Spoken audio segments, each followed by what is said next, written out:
Inside an organization, we can no longer depend on our own. We need to communicate with others and work together to achieve common goals. It is similar to the majority of atoms. They interact with others to achieve stability. When they combine into molecules or compounds, they form molecular properties that are different from the property of its individual elements.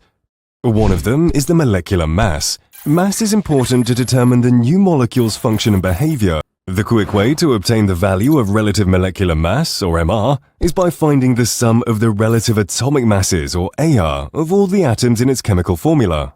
For example, carbon dioxide, another component of the Earth's atmosphere, has a formula of CO2.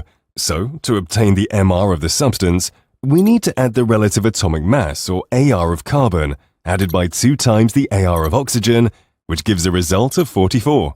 Let's try to calculate the MR of sugar in sugarcane. First, we need to identify its elements. Then we multiply the AR of each element by their number, and lastly, add them together.